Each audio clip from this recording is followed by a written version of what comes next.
Hey, Mike, if I were to come up with three wide receiver sleepers and ask you to come up with three wide receiver sleepers, you think we could talk about those after the other side of the intro? Hell yeah, we can. Let's All go, right, bigz. let's do it. Producer.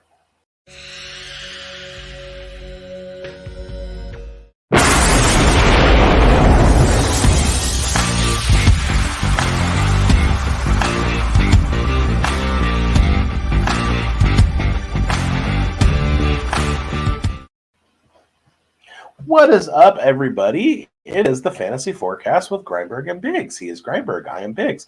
Today, we are with you to discuss sleepers at the wide receiver position in your redraft fantasy drafts. Those would be your family leagues, your work leagues, stuff that you do on ESPN.com, Yahoo.com, CBS Sports.com, NFL.com, etc. So, we're talking about wide receiver sleepers.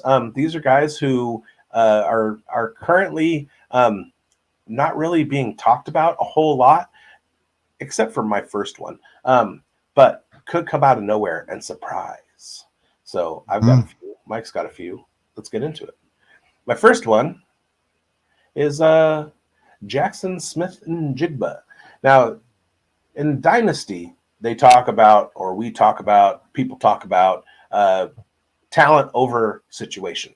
And it doesn't necessarily apply in redraft. And one of the reasons that I bring that up is because Jackson Smith-Njigba is one of the most talented wide receivers in the NFL. The problem is the situation. Geno Smith is a good deep ball quarterback, but he's got Tyler Lockett. He's got DK Metcalf. There's target competition in a scheme where the Seahawks have traditionally liked to run the ball a lot, and they've got Kenneth Walker to do that. So it doesn't make a whole lot of sense to target Jackson Smith-Njigba. Now, Pete Carroll's gone. They might take a little bit of the emphasis off the run game, and Jackson Smith-Njigba's talent is going to emerge at some point, and Tyler Lockett is on the downside of his career. So take a chance. Draft Jackson Smith-Njigba. This could be his year. Hold on. Hey, wait, bigz. I think I got Schulte coming in from the gym right now. He's working out really hard. I think he's got his pumping iron shirt on. Let's get his on the top row. Damn right. Hey, what's your thoughts on JSN in this upcoming year? Do you agree with bigz on his take on this one?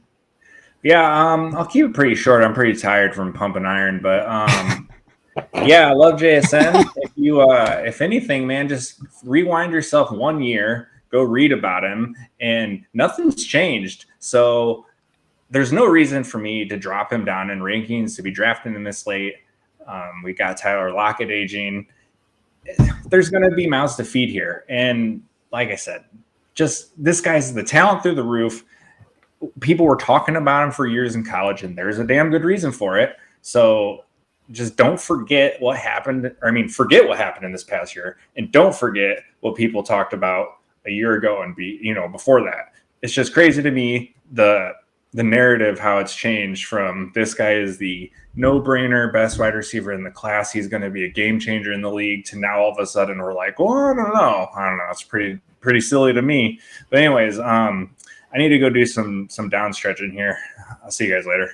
Get on that roller. Yeah, get on the roller. Right. Roll those muscles out. All right. While Schulte is getting swole, my second wide receiver sleeper is Las Vegas Raiders' Trey Tucker. Now, Trey Tucker, rookie last season, he wasn't on anybody's radar or anything like that. He does have a lot of target competition, just like JSN. He's got Devontae Adams, who's one of the best wide receivers of all time. He's got Jacoby Myers, who's a really, really good slot receiver. Trey Tucker is mostly a small of stature deep threat. However, there were some times that last season that Aiden O'Connell put absolute dimes on Trey Tucker's hands downfield. One of them, you can see in the replay, as the ball's coming down, it would absolutely have landed perfectly in Trey Tucker's hands. Only Jalen Ramsey made a phenomenal play and stole the ball. But the connection of Aiden O'Connell and Trey Tucker heading into the 2024 season is something that has been emerging in the mandatory mini camps, the OTAs and everything. everybody is saying really, really good things about Trey Tucker, and so he's definitely a guy to watch. My number one is a member of the. Biggs. Let's let Grindberg share a couple first. I'm going to stop that bit now. I think it's done. I think it's lost its charm, No. but never will.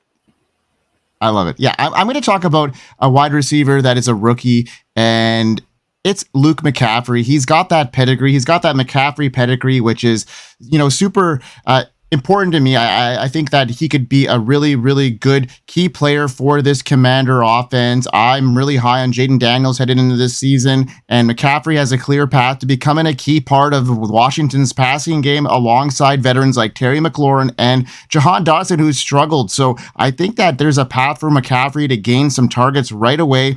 While he might face some challenges initially, he has the potential to be the primary slot receiver for the Commanders. As he gains chemistry with Daniels, I see his stock rising as the season progresses, and I think he can have a substantial or a significant role in 2024.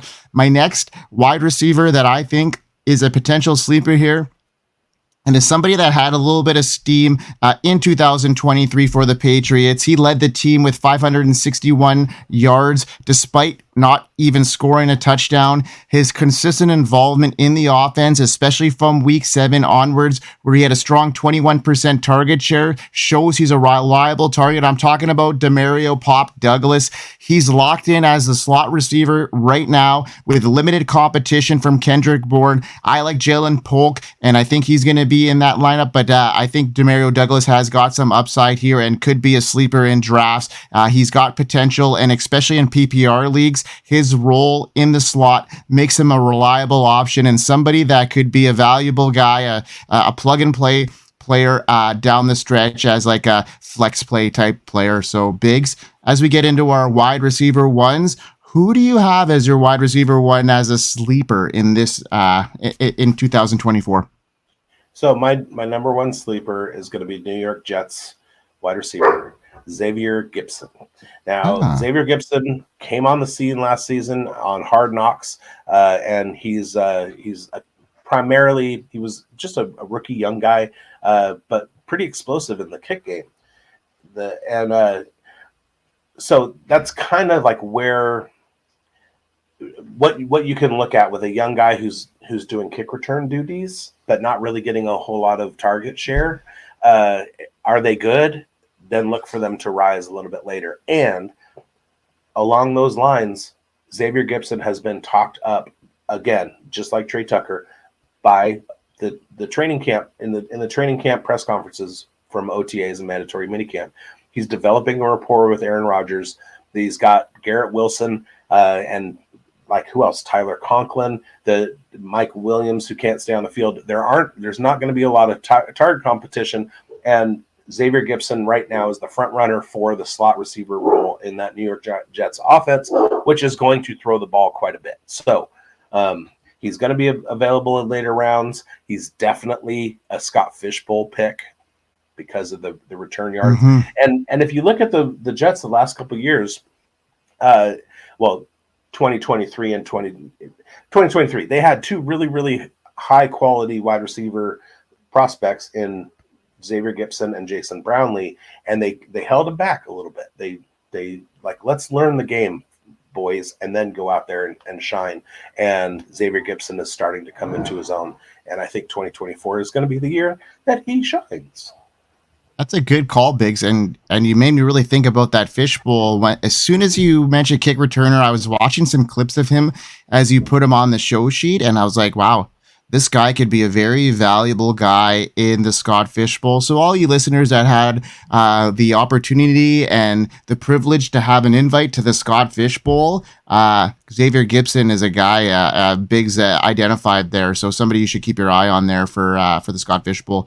And if you want to be a part of the Scott Fishbowl, which is the largest fantasy football tournament on the planet, 3,600 teams this year, there's still about 17% of the entries have not been invitations have not gone out yet. So go over to scottfishbowl.com and fill it out and use your Twitter handle as your ID and get that invite and be a part of it. It's an incredible event. Yeah, we actually had Scott Fishbowl on the Dynasty Pulse last week, Biggs. With that was a surprise to both of us, and it was a pretty surreal moment for us. So we wanted to thank Scott Fish for coming on our show and having a great time with us. So it was awesome. Yeah, we're still probably in shock, but it was a great day. Now let's get on to my number one spotlight here, and that is for sleeper pick as a standout for the wide receiver position for me, and that's Germaine Burton. He was picked at number 80 in the draft. He enters a situation ripe for opportunity. He's set to get probably a decent amount of target share if he can get on the field, especially if T. Higgins does decide to move on past this year. I think Burton is a long-term sleeper, but right now I still think he has an opportunity to be a guy that the Bengals are going to use, especially with the departure of Tyler Boyd. He's primed to get significant playing time right off the start. His versatility adds to his fantasy appeal. He's shown that he can excel both outside and in the slot, making the tough catches. Looking forward, Burton has a clear path to grow in a crucial role, potential stepping into Boyd's shoes as a vital target alongside Chase and Higgins. With the uncertainty around his future, T. Higgins and beyond, Burton stands to poise himself and establish himself this year as a key receiver for Joe Burrow, making him a smart late round pick in redraft and best ball formats. Germaine Burton's blend of talent, opportunity, and potential increased for targets makes him an intriguing sleeper pick in 2024 drafts. Drafting Burton could pay off handsomely, and he has the tools to exceed expectations and deliver significant fantasy value for this season. He's a hidden gem for me, and he's set to shine in 2024 alongside Jamar Chase. I like Germaine Burton a lot in 2024. I think that he's got the potential there, and we'll see what happens. I liked it a lot better when T. Higgins was more of a question, but with him signing his extension or signing his term sheet for playing on the franchise tag, keeps him in the building a little bit longer, and I think it suppresses Germaine Burton's value. But I mean, Joe Burrow is going to be chucking it, and I like Burton as the third option in the offense. And if something were to happen to T. Higgins or Jamar Chase, I think Burton would be able to step right in, and that's a situation I want to have some ownership in.